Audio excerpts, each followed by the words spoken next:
بسم اللہ الرحمن الرحیم۔ صرف 5 منٹ کا مدرسہ قرآن و حدیث کی روشنی میں 127واں دن 7 جمادی الاولی۔ نمبر 1، اسلامی تاریخ۔ مدینہ میں منافقین کا ظہور۔ منافق اس شخص کو کہتے ہیں جو زبان سے اپنے آپ کو مسلمان ظاہر کرے مگر دل میں کفر چھپائے رکھے۔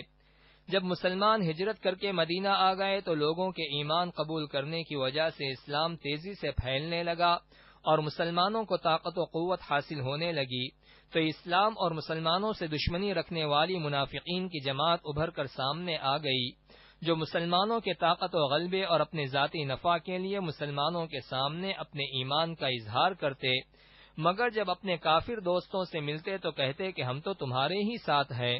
مسلمانوں کو دھوکہ دینے اور ان کا مذاق اڑانے کے لیے ان کے پاس جاتے ہیں۔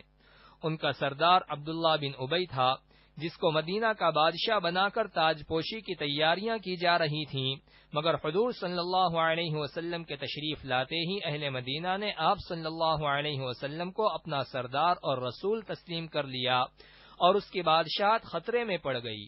اس لیے اس کے دل میں آپ صلی اللہ علیہ وسلم اور مسلمانوں کے خلاف دشمنی، حسد اور نفرت پیدا ہو گئی۔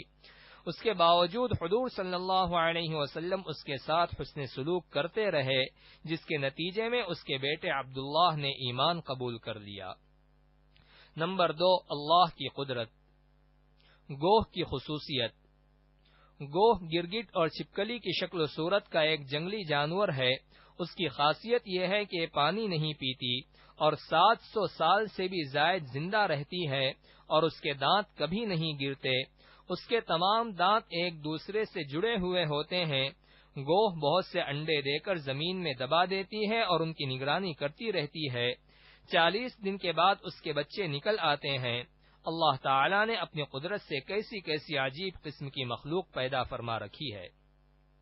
نمبر 3، ایک فرض کے بارے میں۔ آپ صلی اللہ علیہ وسلم کی آخری وصیت۔ رسول اللہ صلی اللہ علیہ وسلم نے آخری وصیت یہ ارشاد فرمائی، نمازوں اور اپنے غلاموں کے بارے میں اللہ تعالی سے ڈرو، یعنی نماز کو پابندی سے پڑھتے رہا کرو اور غلاموں کے حقوق ادا کرو۔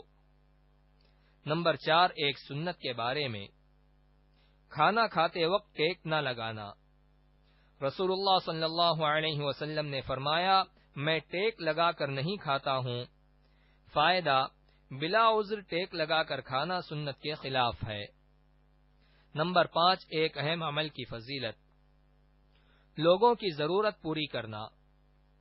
رسول اللہ صلی اللہ علیہ وسلم نے فرمایا، اللہ تعالی نے کچھ بندوں کو لوگوں کی ضرورت پوری کرنے کے لیے پیدا کیا ہے۔ لوگ ان کے پاس اپنی ضرورت لے کر جاتے ہیں۔ لوگوں کی ضرورت پوری کرنے والے یہ لوگ اللہ کے عذاب سے محفوظ رہیں گے۔ نمبر 6، ایک گناہ کے بارے میں۔ اپنے ماتحتوں پر تہمت لگانا۔ رسول اللہ صلی اللہ علیہ وسلم نے فرمایا، جس نے اپنے ماتحت پر کسی ایسی بات کی تہمت لگائی جس سے وہ بری ہے تو اس پر قیامت کے دن حد جاری کی جائے گی، یہ کہ وہ کہی ہوئی بات اس میں موجود ہو۔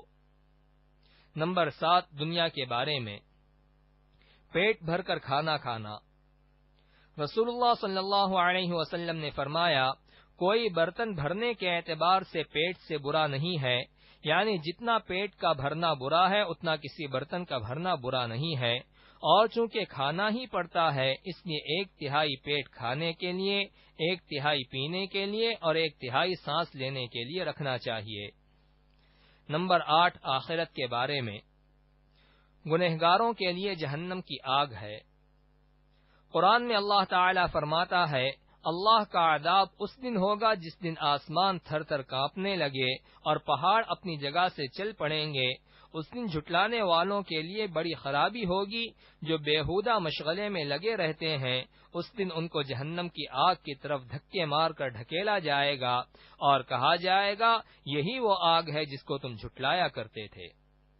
نمبر 9، طب نبوی سے علاج۔